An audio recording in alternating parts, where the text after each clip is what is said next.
بسم اللہ الرحمن الرحیم۔ السلام علیکم ورحمۃ اللہ وبرکاتہ۔ میرے پیارے عزیزوں، پیش خدمت ہے ایک اور نئی اسٹوری۔ آپ لوگ پلیز اس کو لائک کریے، سبسکرائب کریے، پلیز مجھے سپورٹ کریے، دعاؤں میں خاص کر یاد رکھیے۔ اللہ حافظ، فی امان اللہ۔ کمپنی کا مالک اپنی بیٹی کی شادی مجھ سے کرنا چاہتا تھا، اس لیے میں نے اپنی جاہل بیوی پر ظلم کرنا شروع کر دیا تاکہ وہ خود مجھ سے طلاق لے کر بھاگ جائے۔ میں نے اپنی پینڈو بیوی پر بہت ظلم کیا مگر اس نے طلاق نہ مانگی۔ تنگ آ کر میں نے خود اسے طلاق دے کر کمپنی کے مالک کے بیٹے سے دوسری شادی کر لی۔ اب میں بڑی بڑی گاڑیوں میں گھومتا اور عیش کرتا۔ کئی سال بعد میرا بیوی کے ساتھ جھگڑا ہو گیا اور اس نے مجھ پر فراڈ کا کیس ڈال کر مجھے جیل بھجوا دیا۔ میں نے شہر کی بہت بڑی اور مہنگی ترین وکیل عورت کو اپنا کیس دیا، لیکن جب وہ مجھ سے ملنے آئی تو اسے دیکھ کر میرا کلیجہ منہ کو آ گیا، کیونکہ وہ تو میری تعلیم مکمل ہوئی تو میں بڑے فخر سے گاؤں لوٹا تھا۔ سوچا تھا کہ اب میں اپنے والدین کی آنکھوں میں وہ خوشی دیکھوں گا جو ایک بیٹے کو کامیاب دیکھ کر ہر ماں باپ کی آنکھ میں آتی ہے، لیکن مجھے اندازہ نہیں تھا کہ وہ میرے لیے پہلے سے فیصلہ کر چکے تھے۔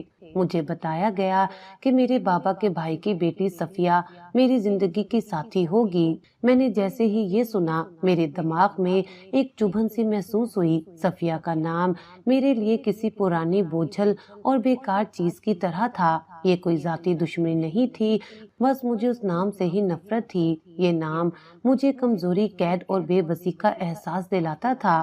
صفیہ کی شخصیت کیسی تھی یہ میرے لیے بے معنی تھا۔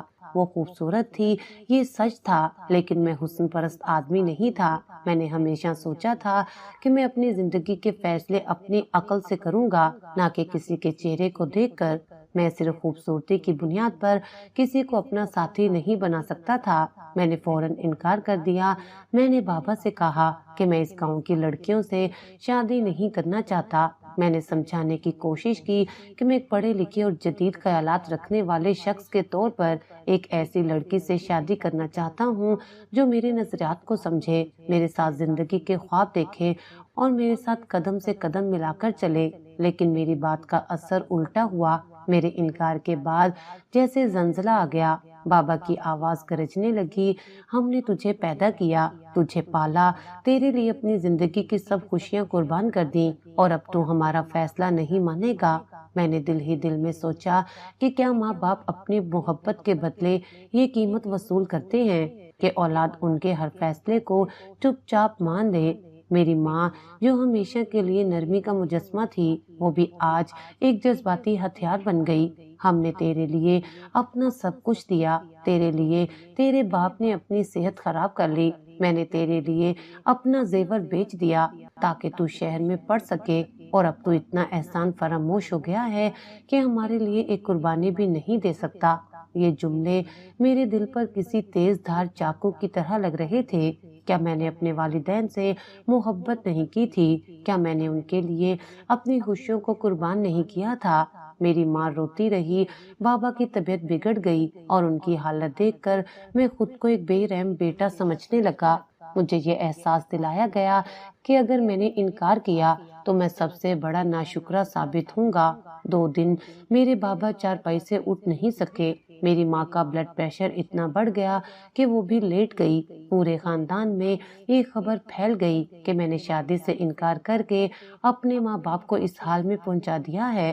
مجھے ہر طرف سے دباؤ کا سامنا تھا، رشتہ داروں کی باتیں، خاندان کی طنز بھری نظریں، گاؤں کی عورتوں کی سرگوشیاں۔ میں ایک کونے میں کھڑا سوچ رہا تھا کہ میں واقعی اتنا برا ہوں؟ کیا ایک بیٹے کا فرض یہی ہوتا ہے کہ وہ اپنی زندگی کے سب فیصلے صرف اپنے ماں باپ کی خوشی کے مطابق کرے؟ کیا میری اپنی کوئی خواہش نہیں ہونی چاہیے تھی؟ لیکن میں خود کو جتنا بھی مضبوط سمجھتا، میں اندر سے ٹوٹ چکا تھا۔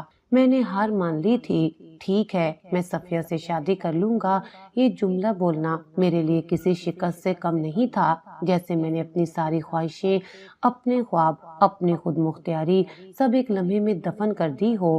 میرے ان الفاظ کے بعد جیسے سب کے چہرے کھل اٹھے۔ بابا نے گہری سانس لی، ماں کی آنکھوں میں سکون آ گیا، اور گاؤں والوں نے میرے خلاف زبان بند کر لی۔ میرے لیے یہ سب ایک جیتے جاگتے قبر میں دفن ہونے کے مترادف تھا۔ اب میری شادی کی تیاریاں ہونے لگی اور میں ایک تماشائی بن گیا۔ گھر میں شادی کی دھوم مچی ہوئی تھی، عورتوں کی ہنسی، مہندی کی خوشبو، رشتہ داروں کی چہل پہل، سب کچھ وہی روایتی تھا جو گاؤں کی شادیوں میں ہوتا ہے، لیکن میں اس سارے ہنگامے میں ایک اجنبی بن کر گھوم رہا تھا۔ یہ سب میرے لیے خوشی کی بجائے ایک سزا تھی، ایک جال تھا جس میں میرے ماں باپ نے مجھے پھنسا دیا تھا۔ صفیہ، جسے میں نے کئی سالوں سے نہیں دیکھا تھا، اب بار بار نظروں کے سامنے آ رہی تھی۔ وہ میرے گھر میں چلتی پھرتی نظر آتی، کبھی کسی عورت کے ساتھ بیٹھتی ہنستی، کبھی باورچی خانے میں کوئی کام کرتی۔ میں نے جیسے ہی اس پر پہلی نظر ڈالی، وہی خیال دل میں آیا جو پہلے بھی تھا۔ دیکھنے میں بری نہیں تھی، لیکن پھر فوراً میرے دماغ میں اس کے بارے میں پرانی باتیں گونجنے لگیں۔ صفیہ کو پڑھائی میں کوئی دلچسپی نہیں تھی، بچپن سے ہی سب کہتے تھے کہ وہ کتابوں سے بھاگتی ہے۔ گاؤں کی وہ عام سی لڑکی جس کی دنیا صرف کھانے پکانے اور گھر کے کاموں تک محدود ہو۔ مجھے ایسی عورت سے وحشت ہوتی تھی جو زندگی میں کوئی خواب نہ رکھے، جو صرف پرانی روایات کے سائے میں جینے کے لیے پیدا ہوئی ہو۔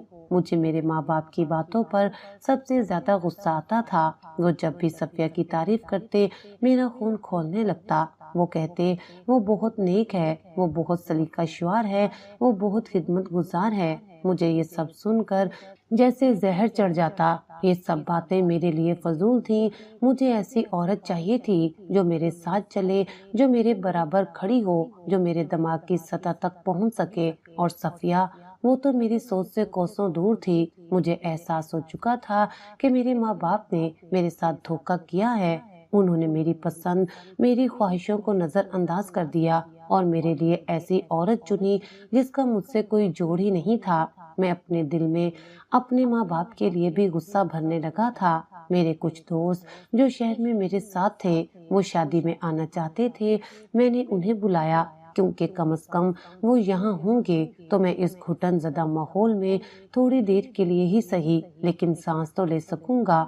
جب انہیں پتا چلا کہ میرے ساتھ کیا ہوا ہے تو پہلے تو وہ خوب ہنسے، میرا مذاق بنایا، پھر جب میری حالت دیکھی تو ہمدردی کرنے لگے۔ شادی ہو گئی، رسمیں پوری ہو گئیں۔ گاؤں کے رسم و رواج کے مطابق میں نے ہر وہ چیز دیکھی اور سہی جس سے میں نفرت کرتا تھا۔ میں نے وہ کپڑے پہنے جو مجھے پسند نہیں تھے، میں نے وہ روایتی انداز اپنایا جو مجھ پر جچتا نہیں تھا۔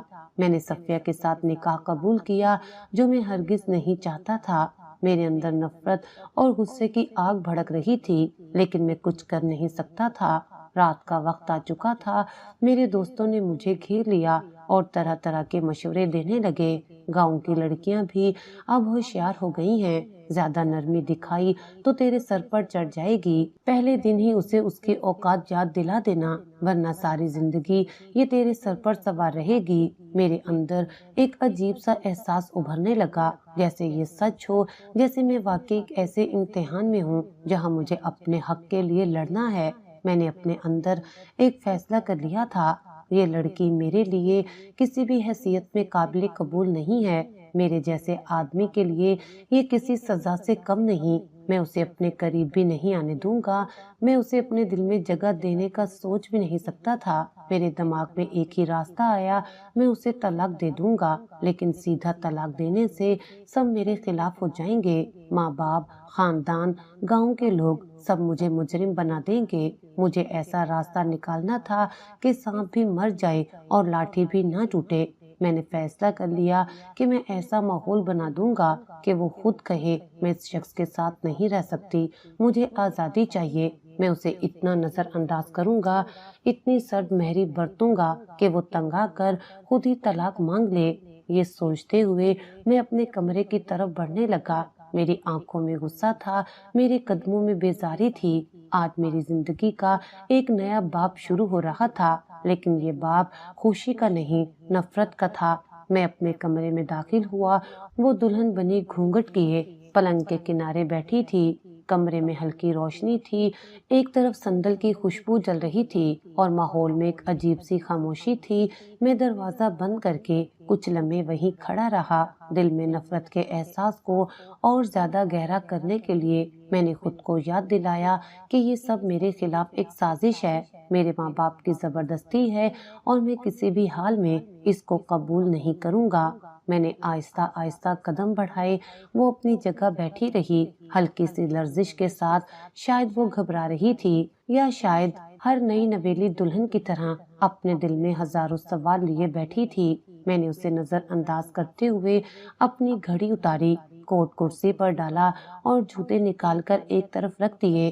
کمرے میں صرف میری حرکتوں کی آواز تھی، وہ بالکل خاموش تھی۔ اب میں اس کے قریب کھڑا تھا لیکن میں نے اس کے گھونگھٹ کو ہاتھ نہیں لگایا، میں نے کوئی رسمی جملہ بھی نہیں کہا۔ میں نے بس ایک سرد اور سخت لہجے میں بول دیا کہ یہ سب میری مرضی کے خلاف ہوا ہے اور میں نے یہ شادی صرف اپنے ماں باپ کے دباؤ میں آ کر کی ہے۔ میں نے سیدھا کہہ دیا کہ اس رشتے میں کوئی جذبات نہیں ہے، کوئی محبت نہیں ہے اور اسے یہ بات پہلے دن ہی سمجھ لینی چاہیے۔ وہ خاموش رہی۔ میں نے سوچا شاید رو دے، شاید کوئی گڑبڑانے والے جملے بولے، شاید کچھ کہے، لیکن نہیں، وہ بس چپ چاپ بیٹھی رہی۔ میں نے اس کے رد عمل کا انتظار کیا لیکن وہ ایسے خاموش تھی جیسے یہ سب اس کے لیے کوئی حیرانی کی بات ہی نہ ہو۔ مجھے اس کی یہ خاموشی مزید چبھنے لگی۔ میں چاہتا تھا کہ وہ کوئی رد عمل دے، کوئی بحث کرے، کوئی اعتراض کرے تاکہ میں اپنی نفرت کا مزید اظہار کر سکوں، لیکن اس کی خاموشی نے مجھے لاجواب کر دیا۔ میں کچھ دیر اسے دیکھتا رہا، پھر کمرے کی دوسری طرف چلا گیا۔ میں نے جان بوجھ کر اس پر ایک نظر بھی نہیں ڈالی۔ مجھے اسے یہ احساس دلانا تھا کہ وہ میری زندگی میں ایک غیر ضروری شے ہے، وہ ایک ایسی چیز ہے جسے زبردستی میرے ساتھ جوڑا گیا ہے اور میں اسے کسی بھی طرح قبول نہیں کرنے والا۔ کمرے میں وقت آہستہ آہستہ گزر رہا تھا۔ میں بستر کے دوسرے کنارے جا کر لیٹ گیا اور رخ دوسری طرف کر لیا۔ میں نے خود کو سمجھایا کہ یہی طریقہ صحیح ہے، میں نے اپنا راستہ چن لیا ہے اور مجھے اس پر قائم رہنا ہے۔ رات کی خاموشی میں نے سنا کہ وہ ہلکے سے سانس لے رہی تھی، شاید وہ رو رہی تھی، شاید نہیں، مجھے اس سے کوئی فرق نہیں پڑتا تھا۔ میں نے اپنی آنکھیں بند کی اور خود کو یاد دلایا کہ مجھے اسے اس رشتے سے تنگ آ کر خود چھوڑنے پر مجبور کرنا ہے۔ میں نے سخت لہجے میں کہا تھا کہ وہ بستر سے اٹھے اور نیچے زمین پر سو جائے۔ اس نے حیرانی سے میری طرف دیکھا، جیسے میرے الفاظ کا مطلب سمجھنے کی کوشش کر رہی ہو۔ میں جانتا تھا کہ وہ اندر سے گھبرا گئی ہوگی، لیکن میں نے کوئی پرواہ نہیں کی۔ میں نے دوبارہ سختی سے کہا کہ اسے بستر چھوڑنا ہوگا۔ کمرے میں بستر کے علاوہ کوئی آرام دہ جگہ نہیں تھی۔ صوفہ ہوتا تو وہ شاید وہاں سو سکتی تھی، لیکن یہاں گاؤں میں صوفے کا تصور ہی کہاں تھا۔ ایک کونے میں لکڑی کی 2 چارپائیاں رکھی ہوئی تھیں، لیکن وہ ایک کے اوپر ایک رکھی تھیں جن پر سونا ممکن نہیں تھا۔ فرش مٹی کا تھا جس پر کہیں کہیں پرانی دری بچھی ہوئی تھی۔ میں نے دوبارہ غصے سے کہا کہ نیچے زمین پر سو جائے۔ صفیہ نے مجھے 2 پل کے لیے خاموشی سے دیکھا۔ اس کی آنکھوں میں حیرت تھی، شاید دکھ بھی۔ میں نے اس کی آنکھوں کی طرف دیکھنے کی زحمت محسوس نہیں کی۔ میں نے سوچا کہ وہ ابھی کوئی ضد کرے گی، شاید التجا کرے، لیکن اس نے کچھ نہیں کہا۔ میں نے اپنا لہجہ اور سخت کرتے ہوئے کہا کہ تمہیں میری بات سمجھ نہیں آ رہی ہے کیا؟ میں تھک گیا ہوں، سونا چاہتا ہوں۔ میرا منہ کیا دیکھ رہی ہو؟ میری بات مکمل ہونے سے پہلے ہی میں نے اس کا ہاتھ پکڑ کر اسے بستر سے ہٹا دیا۔ وہ لڑکھڑا کر کھڑی ہوئی لیکن بولی کچھ نہیں، شاید اس کے پاس الفاظ ہی نہیں بچے تھے۔ میں نے کوئی پرواہ نہیں کی اور سیدھا بستر پر لیٹ گیا۔ میری آنکھیں بند تھیں لیکن میں جانتا تھا کہ وہ چند لمحے وہیں کھڑی رہی ہوگی، شاید سوچ رہی ہوگی کہ جو کچھ ہو رہا ہے کیا یہ حقیقت ہے یا وہ کوئی برا خواب دیکھ رہی ہے۔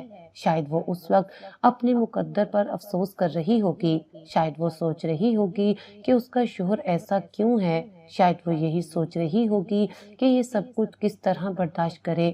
کچھ دیر بعد میں نے محسوس کیا کہ وہ زمین پر بیٹھ گئی۔ میں نے کروٹ بدل لی لیکن آنکھیں بند رکھی۔ میری بے حسی کی کوئی حد نہیں تھی۔ رات بیت گئی، میں نہایت سکون سے سو گیا۔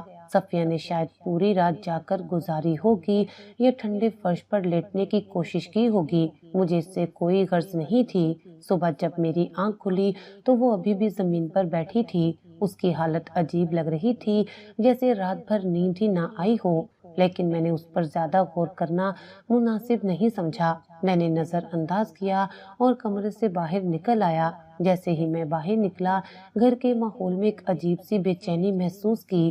ماں، بابا، خالہ، چاچی سب پریشان لگ رہے تھے۔ میں نے ماتھے پر بر ڈالے اور پوچھا کہ کیا ہوا؟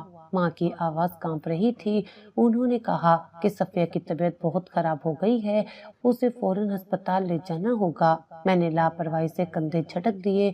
اگر اسے بخار ہو گیا تھا تو یہ کوئی بڑی بات نہیں تھی، لیکن سب لوگ ایسے گھبرا رہے تھے جیسے کوئی قیامت آ گئی ہو۔ میں نے ماں کی طرف دیکھا، ان کی آنکھوں میں غصہ تھا۔ بابا نے بھی مجھے عجیب نظروں سے گھورا، جیسے وہ میرے رویے کو سمجھ چکے ہوں۔ صفیہ کو گاڑی میں بٹھایا گیا اور بابا اسے ہسپتال لے گئے۔ میں وہیں کھڑا سب دیکھتا رہا، لیکن میرے اندر کوئی ہمدردی نہیں جاگی۔ سب مجھے ایسے دیکھ رہے تھے جیسے میں نے کوئی بہت بڑا گناہ کر دیا ہو۔ شاید ان کے دماغ میں یہی خیال آیا ہوگا کہ میں نے صفیہ کو کوئی تکلیف دی ہے۔ میں نے کچھ کہنے کی ضرورت محسوس نہیں کی۔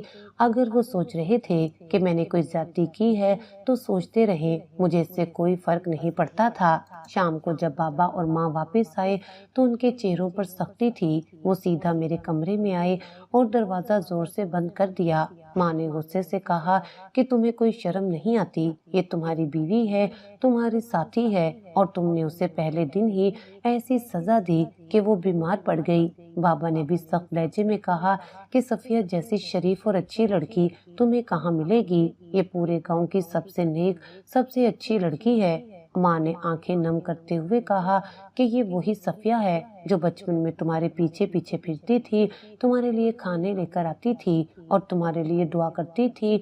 تم نے اس کے ساتھ ایسا سلوک کیا۔ میں خاموش کھڑا رہا۔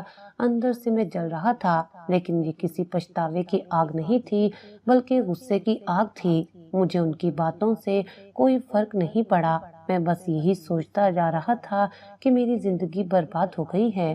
میرے ماں باپ نے میرے ساتھ دھوکہ کیا ہے، میری مرضی کے بغیر مجھے باندھ دیا ہے۔ ماں کی آنکھوں میں امید تھی کہ میں کچھ کہوں گا، شاید معافی مانگوں گا، شاید صفیہ کے ساتھ اچھا سلوک کرنے کا وعدہ کروں گا، لیکن میں نے ان کی امیدوں کو توڑ دیا۔ میں نے سرد لہجے میں کہا کہ مجھے کوئی لیکچر نہ دیا جائے۔ میں نے صرف ایک رات گزارنے پر اسے کوئی نقصان نہیں پہنچایا۔ اگر وہ بیمار ہو گئی ہے تو یہ اس کا اپنا مسئلہ ہے۔ میرے الفاظ ماں کے دل پر بجلی کی طرح گرے۔ بابا کا چہرہ غصے سے سرخ ہو گیا، لیکن انہوں نے کچھ نہیں کہا، بس ایک گہری سانس لی اور کمرے سے باہر نکل گئے۔ میں اپنی جگہ پر کھڑا رہا، سوچتا رہا کہ یہ سب کب ختم ہوگا۔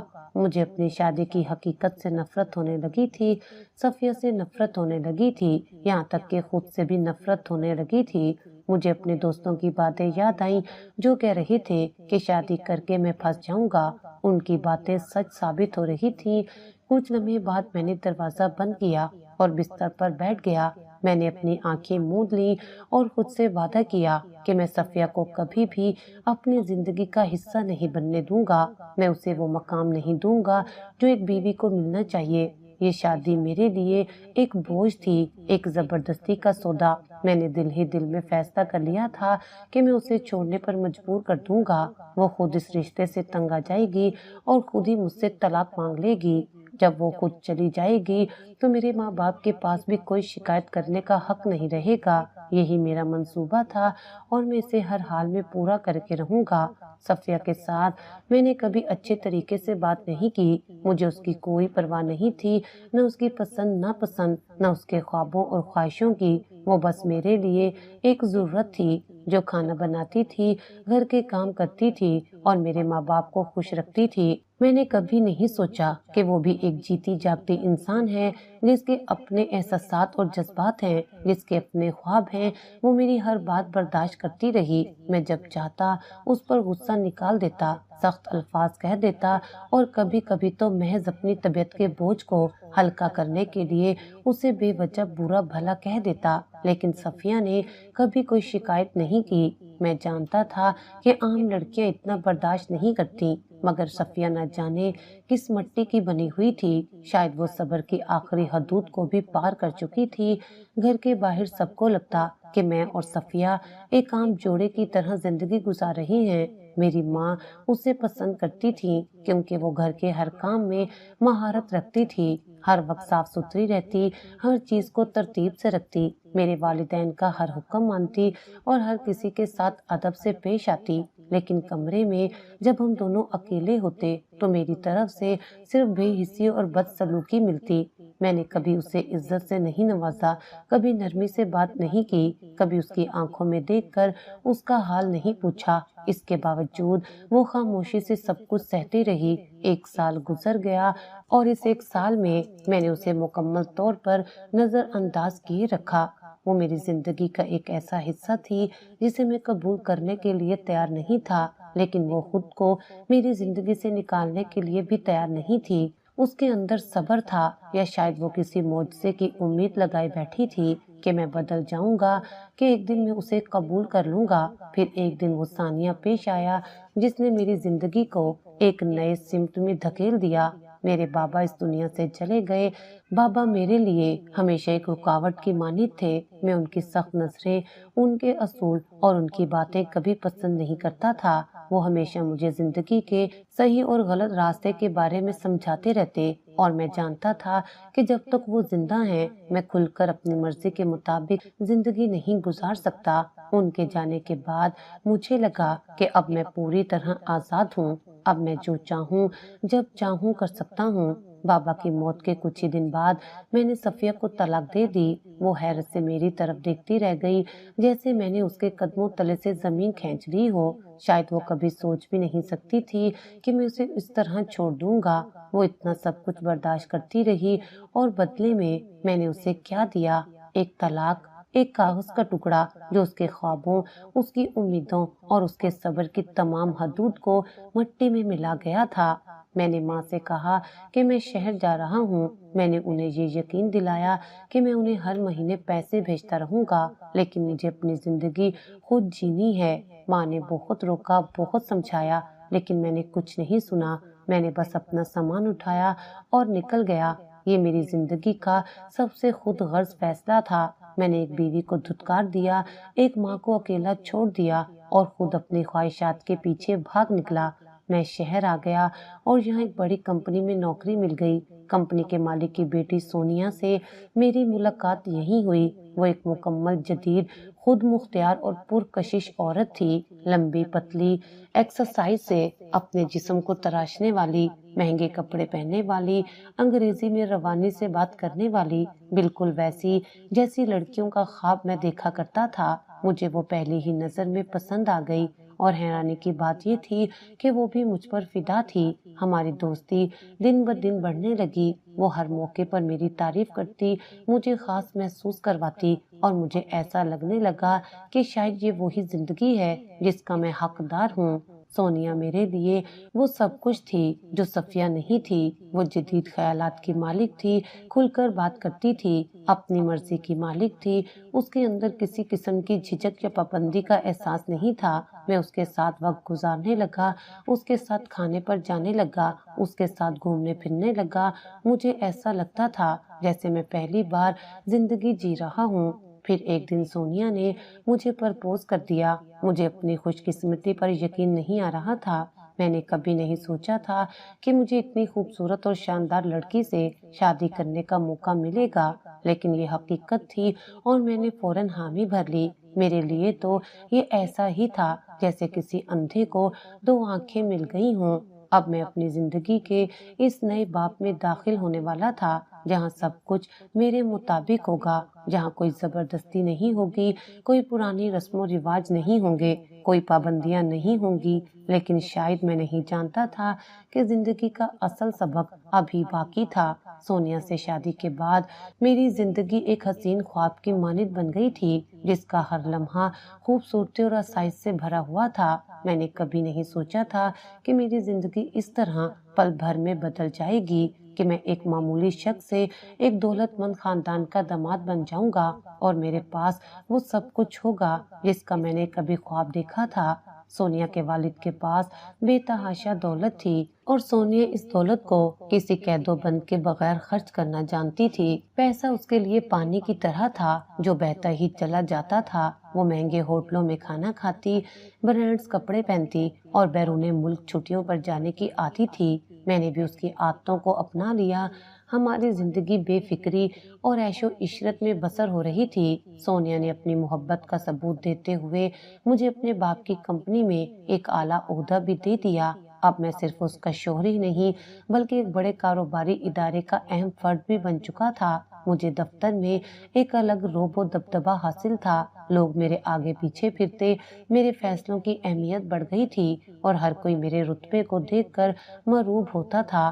مگر دنیا میں سب کو خوش کرنا ممکن نہیں ہوتا۔ کچھ لوگ رش کرنے لگے تو کچھ نے میری کامیابی کو طنز کا نشانہ بنا لیا۔ اپنی بیوی کے پیسوں پر عیاشی کر رہا ہے، یہ جملہ کئی بار میرے کانوں میں پڑا، مگر میں نے کبھی اس پر دھیان نہیں دیا۔ میں جانتا تھا کہ دنیا کے لوگ کبھی کسی کے بارے میں اچھی بات نہیں کرتے، انہیں ہمیشہ دوسروں کی خوشی میں نقص نکالنے کی عادت ہوتی ہے۔ سونیا واقعی ایک اچھی لڑکی تھی، وہ میرا بہت خیال رکھتی، ہر وقت مجھے گھومنے پھرنے کے لیے تیار رہتی اور مجھے زندگی کے ان رنگوں سے روشناس کروا رہی تھی جن سے میں پہلے واقف نہیں تھا۔ ایک دن مجھے ماں کی یاد آئی۔ میں نے سونیا سے کہا، ہم گاؤں چلتے ہیں، ماں سے ملیں گے اور انہیں بتائیں گے کہ ہم نے شادی کر لی ہے۔ سونیا نے میری طرف حیرانی سے دیکھا اور بے ساختہ بولی، میں گاؤں میں 1 گھنٹہ بھی نہیں گزار سکتی۔ یہ بات میرے لیے غیر متوقع تھی۔ میں نے سوچا کہ وہ کم از کم میری خاطر گاؤں جانے پر رضامند ہو جائے گی، مگر اس نے نہایت بے نیازی سے جواب دیا۔ پھر وہ خود ہی ایک حل پیش کرتے ہوئے بولی، تم اپنی ماں کو یہاں بلا لو۔ مجھے یہ مشورہ اچھا لگا، مگر سونیا کی اگلی بات نے مجھے چونکا دیا۔ وہ بولی، لیکن ایک بات یاد رکھنا، انہیں یہاں ہمیشہ کے لیے مت ٹھہرا لینا۔ مجھے اپنی پرائیویسی بہت پسند ہے، میں تمہاری ماں کو برداشت نہیں کر سکتی۔ یہ جملہ سخت تھا، مگر اس نے ایسے نرم لہجے میں کہا کہ مجھے برا نہیں لگا۔ شاید میں اتنا بدل چکا تھا کہ اب رشتوں کی ان نزاکتوں کو محسوس کرنا چھوڑ چکا تھا۔ میں نے سر ہلاتے ہوئے کہا، ٹھیک ہے، میں کبھی انہیں بلا لوں گا اور 1-2 دن میں واپس بھیج دوں گا۔ سونیا نے اطمینان سے سر ہلایا اور کہا، یہی بہتر ہے۔ زندگی اسی طرح چلتی رہی، مگر وقت کے ساتھ ساتھ مجھے احساس ہونے لگا کہ سونیا ایک اچھی بیوی ثابت نہیں ہو رہی تھی۔ وہ ایک آزاد روح کی مالک تھی جو صرف اپنی مرضی سے جیتی تھی۔ اس کے لیے شادی کا مطلب بس ایک رفاقت تھی، مگر اس میں وہ گرم جوشی نہیں تھی جو ایک روایتی بیوی میں ہوتی ہے۔ سونیا نے کبھی مجھ پر انحصار نہیں کیا، نہ ہی وہ میری ضروریات کا خیال رکھتی تھی جس طرح صفیہ رکھا کرتی تھی۔ میں نے محسوس کیا کہ وہ مجھے اپنی زندگی میں شامل تو رکھتی تھی، مگر اس نے اپنی زندگی میرے ساتھ بانٹی نہیں تھی۔ وہ اپنے اصولوں پر چلتی تھی اور میں صرف ایک ساتھی کے طور پر اس کے ساتھ تھا۔ پھر ایک دن اس نے ایک اور بات کہہ دی جو میرے لیے حیران کن تھی، میں بچے پیدا نہیں کرنا چاہتی۔ یہ سن کر مجھے دھچکا لگا۔ میں نے حیرانی سے پوچھا، مگر کیوں سونیا؟ سونیا نے کندھے اچکاتے ہوئے کہا، بچوں میں بہت جھنجھٹ ہوتی ہے، میں اپنی آزادی ان کے لیے قربان نہیں کر سکتی۔ مجھے اس کی بات سمجھ نہیں آئی۔ میرے ذہن میں ہمیشہ یہ خیال تھا کہ شادی کے بعد بچے زندگی کا فطری حصہ ہوتے ہیں، مگر سونیا کی سوچ مختلف تھی۔ میں نے اس پر زور دینا مناسب نہیں سمجھا، مگر میرے دل میں ایک عجیب سی بے چینی پیدا ہو گئی۔ جیسے جیسے وقت گزرتا گیا، میں نے سونیا کی زندگی کے کچھ ایسے پہلو دیکھے جو مجھے ناگوار گزرے۔ اس کے کچھ مرد دوست تھے جو اکثر اس سے ملنے آتے، اس کے ساتھ بیٹھ کر گپ شپ کرتے اور بے تکلف انداز میں بات کرتے۔ میں نے پہلے تو اس پر دھیان نہیں دیا تھا، مگر پھر مجھے محسوس ہونے لگا کہ یہ عام بات نہیں ہے۔ ایک دن میں نے سونیا سے کہا، تمہیں ان مردوں سے اتنی بے تکلفی سے بات نہیں کرنی چاہیے۔ سونیا نے حیرانی سے میری طرف دیکھا اور بولی، یہ میرے دوست ہیں جس طرح تمہارے بھی دوست ہیں۔ میں نے سخت لہجے میں کہا، مرد اور عورت میں دوستی نہیں ہوتی۔ یہ سنتے ہی سونیا بھڑک اٹھی، اس کا لہجہ سخت ہو گیا۔ اوہ، تو تم بھی گاؤں کی ان چھوٹی ذہنیت والے آدمیوں میں سے ہو جو عورت کی آزادی برداشت نہیں کر سکتے۔ یہ جملہ میرے دل میں تیر کی طرح لگا۔ میں غصے میں آ گیا اور ہم دونوں کے درمیان پہلا بڑا جھگڑا ہو گیا۔ سونیا اپنی بات پر ڈٹی رہی اور میں اپنی بات پر قائم رہا۔ وہ یہ ماننے کو تیار نہیں تھی کہ ایک شادی شدہ عورت کے مرد دوست نہیں ہونے چاہیے، اور یہ میں سمجھنے کو تیار نہیں تھا کہ اس کا طرز زندگی میری ازواجی زندگی پر اثر انداز نہیں ہوگا۔ جھگڑا طول پکڑنے لگا، مگر آخر میں مجھے ہی ہار ماننی پڑی۔ میں نے خود ہی اسے منایا، کیونکہ میں نہیں چاہتا تھا کہ ہماری زندگی میں تلخی آ جائے۔ لیکن اس دن کے بعد میرے دل میں پہلی بار یہ احساس پیدا ہوا کہ شاید میں نے ایک غلط فیصلہ کر لیا ہے۔ شاید جو زندگی میں نے چنی تھی وہ حقیقت میں خواب نہیں بلکہ ایک سیراب تھی، جو مجھے آہستہ آہستہ اپنی حقیقت سے روشناس کروانے والی تھی۔ وقت گزرنے کے ساتھ ساتھ سونیا کے رویے میں کچھ ایسی باتیں نظر آنے لگیں جو میرے دل میں عجیب سا اضطراب پیدا کرتی تھی۔ وہ دو چیزوں سے بہت جلد اکتا جاتی تھی اور فوراً نئی چیز کی طرف متوجہ ہو جاتی تھی۔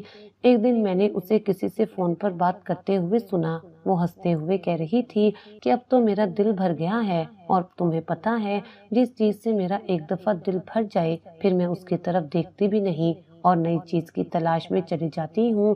یہ الفاظ میرے دماغ میں گونجنے لگے۔ شاید وہ کسی پرانی چیز کے بارے میں بات کر رہی تھی، جیسے کوئی ہینڈ بیگ یا موبائل، کیونکہ وہ تو روز ہی نئے نئے مہنگے برانڈز خریدتی تھی۔ لیکن میرے دل میں ایک عجیب سا وہم پیدا ہونے لگا کہ کہیں وہ مجھے بھی تو ایسے ہی کسی شے کی طرح نہیں سمجھ رہی۔ میں نے اس خیال کو جھٹک دیا، مگر یہ سوال میرے ذہن میں گردش کرتا رہا۔ چند دن بعد دفتر میں ایک عجیب سی بے چینی محسوس ہونے لگی۔ کمپنی کے کئی اعلیٰ عہدیدار غیر معمولی سنجیدگی سے باتیں کر رہے تھے۔ اچانک ایک ہنگامی میٹنگ بلا لی گئی جس میں سونیا کے والد، سینئر افسران اور کچھ نامعلوم افراد موجود تھے۔ فضا میں تناؤ محسوس ہو رہا تھا۔ سونیا کے والد نے غصے میں بھرے لہجے میں بتایا کہ کمپنی میں بہت بڑا گھپلہ ہو گیا ہے۔ مجھے یہ سن کر دھچکا لگا۔ یہ کیسے ممکن تھا؟ کمپنی کو اربوں کا نقصان ہو چکا تھا اور اب باہر کی بڑی کمپنیاں مطالبہ کر رہی تھیں کہ اصل مجرم کو سامنے لایا جائے۔ وہ کہہ رہے تھے کہ ہمیں وہ شخص چاہیے جس نے یہ سب کچھ کیا، ورنہ کمپنی پر قانونی کارروائی ہوگی۔ میرے لیے یہ سب ناقابل یقین تھا۔ میں نے کسی بھی غیر قانونی کام میں حصہ نہیں لیا تھا۔ میں نے ہمیشہ وہی فیصلے کیے تھے جو کمپنی کے مفاد میں تھے، اور وہ بھی سونیا اور اس کے والد کی منظوری کے بعد۔ مگر مجھے اندازہ نہیں تھا کہ یہ میرے ساتھ کیا ہونے والا ہے۔ میٹنگ روم میں اچانک خاموشی چھا گئی۔ پھر سونیا کے والد نے ایک گہری سانس لی اور میری طرف انگلی اٹھا کر بولے کہ یہ سب تم نے کیا ہے؟ میری آنکھیں حیرت سے پھیل گئیں۔ میں نے ہکا بکا ہو کر سونیا کی طرف دیکھا، مگر اس کے چہرے پر کسی قسم کی حیرانی یا پریشانی نہیں تھی، بلکہ وہ بالکل مطمئن نظر آ رہی تھی۔ سونیا نے بھی اپنے والد کے الزام کی تائید کرتے ہوئے کہا کہ میں ہی اس نقصان کا ذمہ دار ہوں۔ مجھے یقین نہیں آ رہا تھا کہ وہ لوگ کس طرح اتنی آسانی سے مجھے قربانی کا بکرا بنا رہے تھے۔ میں نے انہیں سمجھانے کی کوشش کی کہ میں نے کچھ غلط نہیں کیا، لیکن انہوں نے میرے خلاف پہلے ہی تمام کاغذات تیار کر رکھے تھے۔ شام کو جب میں اس صدمے سے باہر نکلنے کی کوشش کر رہا تھا تو میرے وکیل نے مجھے ایک اور دھچکا دیا۔ اس نے بتایا کہ سونیا نے عدالت میں خلا کی درخواست جمع کروا دی ہے۔ یہ سن کر میرا دماغ معاف ہو گیا۔ کچھ دیر کے لیے مجھے لگا جیسے میں نے غلط سنا ہو۔ میں نے بے یقینی کے عالم میں پوچھا کہ یہ کیسے ممکن ہے؟ وکیل نے کہا کہ سونیا نے عدالت میں بیان دیا ہے کہ میں غیر ذمہ دار شخص ہوں اور میں نے کمپنی کو نقصان پہنچایا ہے، اس لیے اب وہ مزید میرے ساتھ نہیں رہ سکتی۔ یہ وہ لمحہ تھا جب مجھے یقین ہو گیا کہ سونیا نے میری زندگی کو صرف ایک کھیل سمجھا تھا۔ وہ ایک شاندار خواب کی طرح آئی، مجھے اپنی چمک دھمک سے محصور کیا، اپنی دولت اور طاقت سے میرا سب کچھ بدل دیا، اور جب اس کا دل بھر گیا تو مجھے ایک بیکار چیز سمجھ کر باہر نکال دیا۔